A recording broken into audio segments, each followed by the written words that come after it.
Most thieves break in through doors or windows, but today's story is about a thief of a different kind, one who descended upon his targets from above. As this story unfolds, it will only get stranger and more unbelievable. Just when you think it's over, the twists that remain will leave you shocked. So stay tuned until the end.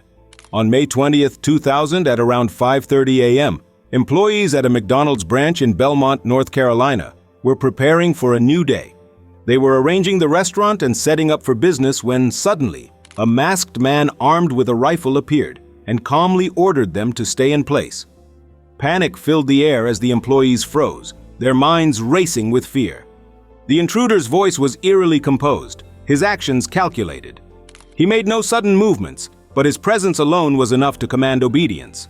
The employees exchanged worried glances, their hands trembling as they stood motionless. Some tried to process what was happening, while others were already thinking of ways to escape. However, the masked man had planned every step meticulously, ensuring there was no room for resistance. The silent tension in the room was palpable as the intruder's gaze moved from one employee to another, evaluating his surroundings. A few seconds felt like an eternity before he finally spoke again, his words sending chills down their spines. "Nobody moves. Nobody gets hurt." But here's the catch.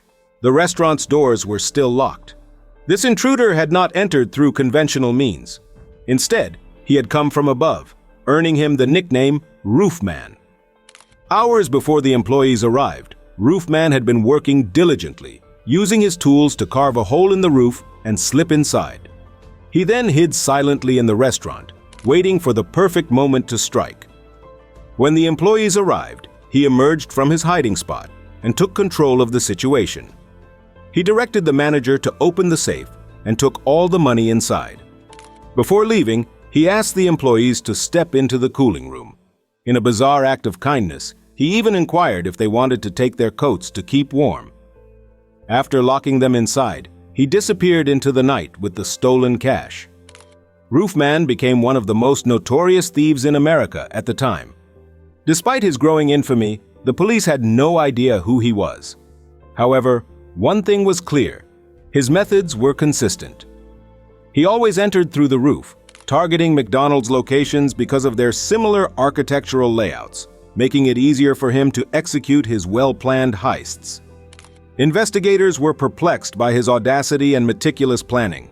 His ability to bypass security measures and execute flawless break-ins left authorities struggling to anticipate his next move. Roofman's signature entry style became infamous, and McDonald's employees across different states grew wary of potential intrusions from above. Some even joked about checking their ceilings before opening the restaurant each morning. His adaptability was another reason for his prolonged success. Each heist was executed with near-perfect precision, and he never left behind clues that could easily link him to previous crimes. Despite law enforcement's increasing efforts, Roofman always managed to stay one step ahead, leading many to wonder if he had formal training in infiltration techniques. Witnesses described him as precise, quick, and highly knowledgeable about the stores he robbed. Some even noted that he was oddly polite, never resorting to violence beyond necessary intimidation. Over the course of 3 years, he successfully robbed over 40 McDonald's branches across multiple states. Despite his intelligence and careful planning, even the most skilled criminals make mistakes. And for Roofman, that mistake happened on May 20th, 2000. That night, after locking the employees in the cooling room, Roofman made a critical error. Either he failed to secure the door properly, or one of the employees had a spare key hidden away for emergencies. Within moments, the employees managed to escape, their adrenaline pumping as they scrambled for a phone to alert the police. As soon as law enforcement received the call, they launched an immediate response, setting up roadblocks and deploying officers throughout the area. Meanwhile, Roofman, unaware that his plan had been compromised, was making his way toward his escape route. However, he soon noticed the flashing lights and the sound of sirens closing in. Realizing that his window for escape was narrowing rapidly, he frantically searched for an alternative way out, but it was too late. The police had already surrounded the area, cutting off every possible exit. Cornered and with no options left, Roofman had no choice but to surrender. The authorities swarmed the area. Cornered, Roofman had no choice but to surrender. He dropped his rifle and the stolen money, raising his hands in defeat. When questioned, his true identity was revealed: Jeffrey Allen Manchester. Jeffrey grew up in California and joined the U.S. Army at 18. He was selected for Special Forces training due to his impressive skills, excelling in physical endurance, tactical strategy, and survival techniques. However, during a military operation, an incident occurred that led to his demotion. Some reports suggest it was a miscalculated decision on the battlefield, while others claim he was unfairly scapegoated for a superior's mistake. This humiliation shattered his pride and left him with deep resentment. Feeling abandoned and stripped of his ambitions, Jeffrey struggled to find a new purpose. Disillusioned with the system he once served, he began to use the very skills the military had taught him, but for a different purpose. Instead of defending his country, he started plotting his criminal undertakings, studying locations, and meticulously crafting plans that would make him nearly impossible to catch. His descent into crime had begun.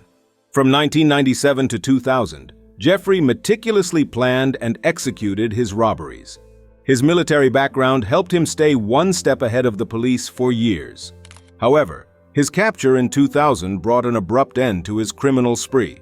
He was sentenced to 45 years in prison, but for someone as cunning as Jeffrey, prison was just another obstacle to overcome. For 4 years, Jeffrey was the perfect inmate at Brown Creek Correctional Institution in North Carolina. His good behavior earned him privileges, including a job in the prison's workshop. However, he wasn't interested in reducing his sentence. He was plotting his escape. One day, he noticed a truck regularly delivering materials to the workshop. After studying its movements and security checks, he devised an ingenious plan. Using his skills, he built a hidden panel beneath the truck, blending seamlessly with the undercarriage. On a rainy morning in June 2004, he climbed onto his makeshift panel and hid beneath the truck. The guards conducted their usual inspection, but failed to notice anything unusual. As the truck drove out of the prison, Jeffrey became the first inmate to successfully escape from Brown Creek Prison since its establishment. Instead of fleeing far away, Jeffrey chose to stay in North Carolina, hiding in a Toys R Us store in Charlotte. During store hours, he remained concealed behind a display wall. At night, he roamed freely, stealing food and supplies. He even broke into the manager's office to study the security systems, allowing him to move undetected. For 4 months, Jeffrey lived secretly inside the store, amusing himself with remote-controlled toys and bicycles at night. However, as the holiday season approached, he knew the store would get busier, increasing his risk of being discovered. He decided to move to an abandoned Circuit City next door, carving out a hidden room beneath a stairwell. Using stolen materials, Jeffrey transformed his hiding place into a fully functional secret lair, complete with electricity, ventilation, and even surveillance cameras to monitor Toys R Us employees. Despite his careful planning, loneliness set in. He eventually ventured outside, cleaned himself up, and started integrating into society. He attended church, made friends, and even began dating a woman named Lee Wainscott. To hide his past, he fabricated a new identity, John Zara, an undercover intelligence agent. But the thrill of crime was too strong. In November 2004, Jeffrey robbed Toys R Us at gunpoint, stealing $15,000. He remained undetected for weeks, enjoying his newfound freedom. However, his greed led to his downfall. He attempted another robbery, but this time, an employee escaped and alerted the police before he could execute his plan. Investigators searched the store thoroughly and discovered his secret passageway and hidden room. Although Jeffrey had already fled, the police identified him through fingerprints. His cover was blown. Wanted posters with his real name and face were distributed throughout the city. Church members, including his girlfriend, were stunned to learn his true identity. When the police approached Lee, she was in disbelief, but ultimately agreed to help them. That night, she was scheduled to meet Jeffrey at her house. When he arrived expecting to see his girlfriend, he was met by law enforcement instead. Jeffrey was arrested once again. This time, He was sentenced to 47 years in a high-security prison. His intelligence and charm had allowed him to evade justice for years, but in the end, his criminal past caught up with him. Unlike his previous incarceration, this time he was placed under maximum security, with constant surveillance and no opportunities for escape. In prison, Jeffrey attempted to adjust to his new reality, but he never stopped strategizing. His fellow inmates were fascinated by his past, and some even saw him as a legend. However, the authorities ensured that he had no chance to pull off another daring escape. Over the years, he became a subject of many crime documentaries and psychological studies. Experts debated whether he was a mastermind who wasted his potential or just another man who let his pride lead him astray.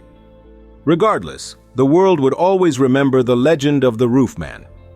Jeffrey's story is a remarkable blend of genius and crime, a man who could have been an asset to society, but instead chose the path of a thief. His story serves as a reminder that no matter how clever a criminal may be, justice always catches up. What do you think? Was Jeffrey Manchester a criminal mastermind or just another desperate man trying to escape his fate?